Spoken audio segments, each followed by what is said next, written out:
Welcome to the deep dive. You know, it feels like everywhere you look today, there's a screen. Oh, absolutely. And our attention, it's just pulled every which way by swipes, scrolls, endless ads. It's constant. It really is. And that makes it tough, doesn't it? Yeah, especially for, faith leaders, educators trying to connect with young people, teens, young adults about scripture. It can feel like a real uphill battle sometimes. hmm The traditional ways, well, they often just struggle to cut through all that digital noise. Right. It's a completely different landscape they're navigating. It is. And that's why so many are looking for new ways, more innovative approaches, to make these ancient, profound teachings feel, well, alive and relevant today. And that is exactly what we're going to dig into today. We're focusing on how two, frankly, transformative technologies, AI, artificial intelligence, and the metaverse are starting to reshape how younger generations connect with scripture, with prayers, with spiritual teachings. Yeah, it's fascinating stuff. Our goal here is really to show you how these tools aren't just making the Bible accessible, but actually deeply engaging, really relevant to their lives. Think of this as your shortcut to understanding this, well, pretty revolutionary approach to faith. That's a great way to put it. Because like you said, the old methods can struggle. But these technologies, they're stepping up as genuinely innovative solutions. Okay. We're even seeing things like spiritual companions emerge using AI, sort of like partners for exploring faith. Spiritual companions, huh? Yeah, but we have to be super clear right from the start. AI is a tool.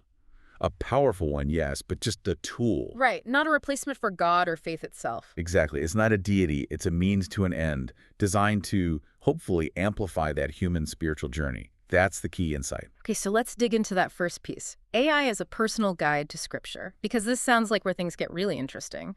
Personalization is a big buzzword, but how does AI actually, do that for scripture study? Well, it's kind of amazing, actually. AI is brilliant at processing huge amounts of information and learning from how you interact with it. Yeah. Think about like your streaming service suggesting movies. Sure, yeah. It's similar, but applied to spiritual growth. So it allows for these real-time, really contextual responses. Okay, give me an example. Like, what would that look like? Okay, picture a young person asking their device or an app, what does Proverbs 3.56 really mean for my life right now? Yeah. An AI companion could give a thoughtful answer, but here's the cool part. It's tailored. Tailored to their age, maybe their interest, even their cultural background, or potentially their emotional state at that moment. Wow. So it's not just a generic definition. Not at all. It's like having a one-on-one tutor who really gets you and adapts as you learn and grow.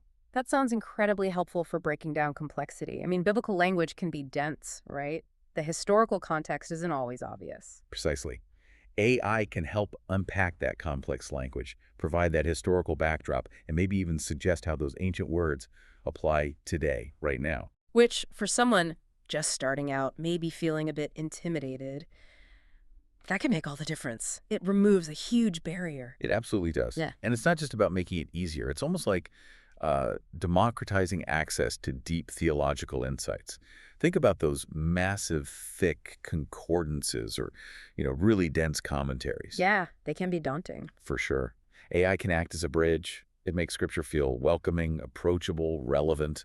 It helps build that personal connection to the text that might have been harder to achieve before for, the average person just exploring. So it's interactive, too, like guiding people through devotionals, answering questions as they come up. Exactly. Real-time support can answer theological questions, maybe suggest verses based on what you're going through or interested in, all instantly. Now, that raises a question, though. What about human mentors? Pastors, youth leaders? Is there a risk AI could sort of replace that human connection?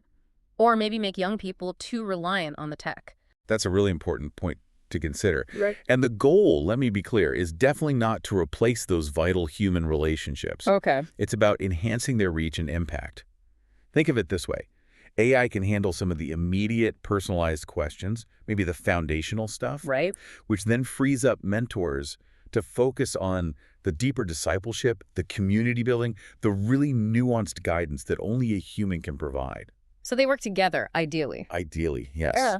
And we're seeing churches start to experiment. You mentioned Launch Church Jacks earlier. Yes, using AI for their blog and VR. Yeah, exactly. They're using AI to help generate blog content, explore ideas, And they're using VR, virtual reality, to actually build out parts of their online presence. The real-world example of ministry starting to weave these tools into what they do. That's fascinating. How practical is that for, say, a smaller church? Does it require a whole tech team? It's becoming more accessible than you might think. There are platforms popping up that offer user-friendly ways to use these AI models. It's less about building everything from the ground up yourself. Ah, okay. More about using existing tools smartly. Exactly. Strategically applying them, which actually leads us nicely into the metaverse. If AI makes Scripture feel personal and responsive, Then the metaverse lets you step inside it. pretty much, it takes engagement to a whole other level. You're creating these incredibly immersive environments where Scripture can, as you said, really come alive. More than just reading or hearing about it. Oh, way more. It taps into sensory and emotional learning. Because VR, virtual reality, it tricks your brain. It creates this powerful sense of presence. You feel like you're actually there. Okay. So imagine literally walking through a virtual Garden of Eden, seeing the plants, hearing the sounds, or witnessing the parting of the Red Sea from the shore, or maybe sitting virtually near Jesus during the Sermon on the Mount. Wow, that would be powerful. Right. It's not just cool visuals. It's emotionally charging. It offers these learning opportunities that stick with you. They become memories, not just facts. I can see that. That kind of experiential learning is huge. But it's not just individual, is it? You mentioned community. Correct.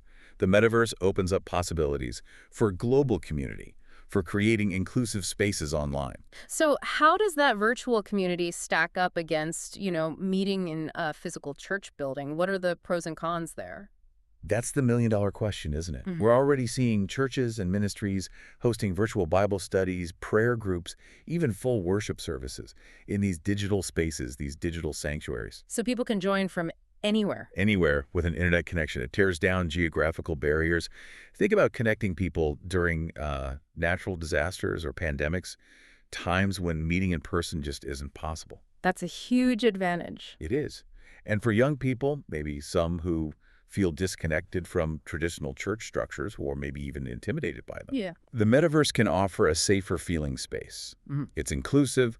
They can explore faith on their own terms, maybe with more anonymity at first. They get that control and interactivity they often look for. It kind of reminds me of the student-led learning philosophy I saw. Work wonders as a STEAM teacher, letting them drive the exploration. Giving them agency. Exactly.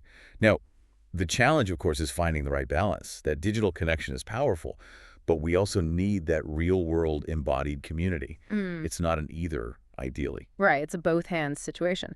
So stepping back a bit, these technologies, AI and the metaverse, they're not just flashy entertainment. They're serious educational tools. Precisely. Powerful tools for re-education and empowerment. Think about interactive Bible apps, the ones powered by AI. Okay. It can quiz you, track your progress, adapt lessons to how you learn best. It makes the learning process incredibly effective and personal. They can literally guide you through the Bible in a way that works for you. And I heard you mention gamification, making it like a game. Yeah, that's another layer. Imagine earning badges for memorizing verses or completing little spiritual challenges or reflections. Right. It turns study from maybe something that feels like a chore or, just listening to a lecture Right. into a rewarding journey, something active, something you own, something that can actually be, well, fun. That reframing could be massive, especially maybe for young adults who've drifted away from faith or perhaps never really had a chance to explore it deeply before. Absolutely vital for them.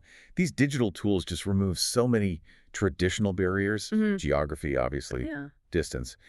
Language barriers can be tackled with translation AI, cultural differences, even gender separation in some contexts. And maybe even the stigma some people feel about asking basic questions. Exactly that, too. Yeah. It kind of offers a fresh start, a new lens. It meets people right where they are, without judgment, in a space they're comfortable in the digital world. Okay, so putting this all together, what's the takeaway for faith communities? It sounds like you're saying this isn't just a cool, nice to have anymore. I really believe it's becoming a necessity. Faith communities need to start embracing AI and the metaverse, not as novelties or fads, but as essential tools for reaching and supporting people today. Especially given how much life happens online now. Think about it. Services often need hybrid options online and in person. That was driven home during the pandemic, but it's relevant during natural disasters, other crises. Technology provides that continuity, that connection. And it has to be done well, right? Not just throwing something online. Oh, absolutely. Thoughtfully and effectively. which means collaboration is just crucial. Between who?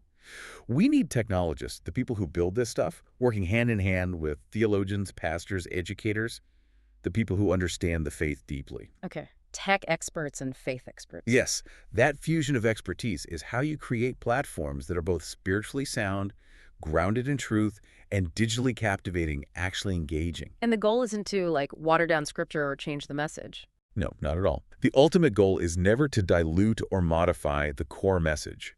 It's about delivering it. Delivering it in ways that resonate with a generation that grew up with interactivity, with innovation, on all their devices, laptops, phones, tablets, VR headsets eventually. So it's about meeting them where they already are. Exactly. Meeting youth where they are online, maybe in VR, through AI that opens doors to deeper connection, better understanding, a real invitation into faith. And fostering those lasting connections, that transformative faith, but doing it, as you said, with God's guidance and really welcoming young people as they are. Yes, supporting their authentic journey, their self-discovery within a faith context. It reframes the whole approach. It really does. You know, the Bible's always been called a living word, but it feels like with AI and the metaverse, it can now also be a living experience for a whole new generation. That's beautifully put, a living interactive experience. So that brings us to a final thought for you, our listeners, to maybe chew on. How might these technologies not only change how young people engage with these ancient sacred texts, but also potentially redefine what spiritual community even means and what personal faith looks like in our increasingly digital age?